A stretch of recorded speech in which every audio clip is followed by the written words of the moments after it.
Today, I'm going to be discussing the topic about languages. I've received a sort of invitation from one of my viewers asking me to discuss Tshivenda, language known as Tshivendas. I thought maybe it will be very great to discuss these languages because it seems as many people have got confusion between Tshivenda and the Shonas and Karanga and the Northern Sothos. So today I'm just gonna discuss Tshivenda in general in order to allow you to understand where this language come from. So my topic is based on the influence of Northern Sotho languages on Tshivenda. Now, when you talk about Tshivenda, many people tend to confuse Tshivenda with Oshonas. I just want to take this opportunity to let you know that these are quite different languages because Tshivenda languages borrow some of words from Northern Sothos than Shonas, which many scholars, they don't tell you. Germany missionaries, Germany linguists, and Germany researchers, and they discovered that Tshivenda is related to Northern Sotho than Shona language or Zizuru or Manyika languages. So in order to understand what I'm saying here, I'm going to look at Tshivenda, how Northern Sotho influenced Tshivendas. This may sound very, complex for many. Like they may asking themselves, how come Northern Sotho influenced Tshivenda?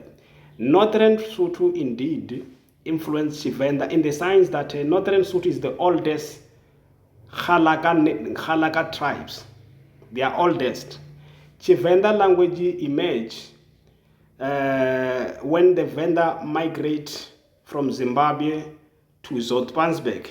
That Tshivenda emerged in 1600 after their migration to Zoutpansberg area where they meet people known as Bangona. So Bangona people are considered some of the earliest groups that live in Zoutpansberg areas. However, Bangona people speak a languages that is similar to Northern Sothos and their own. That's the reason why you find that when Bavenda come to South Africa to settle in Zoutpansberg, they adopted some of the Sotho-Tswana tradition. For instance, circumcision school, known as Moroto, also found among BaLobedu. And then, as you know, that Bavenda ba apa. Whereas Northern Sotho, many Northern Sotho clans, ba bolela. So Bavenda and the tribe that live in Zanin, and then BaLobedu, and the Babirwa, and the Nkopetsekwa tribe, they are ba-apa. So this, or the concept of uapa, it means to communicate. However, while the Bavenda people ba-apa, most of their languages, or what you call in terms of linguistic, historical linguistic, Tshivenda borrowed some of these words from Northern Sothos. For instance, in Tshivenda, a man is called a Munna, which is the same as Northern Sothos. But Venda claim the god is Ralubimbi. In Northern Sotho, Ralibibi. The same apply to BaLobedu tribe in Nkopetsekwa. They use the same they use the same claims.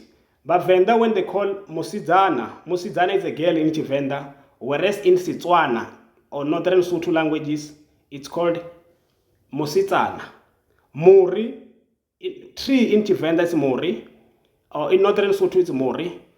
Though many anthropologists and the social observer claiming that there is a close relationship between Tshivenda and Shishona, that's Manyika and Zizuru, there is no linguistic evidence that connect Tshivenda languages with those languages, except the fact that there are some few words that are similar. For instance, in Tshivenda, the sun is called Duba, or as in Shona they call Zuba.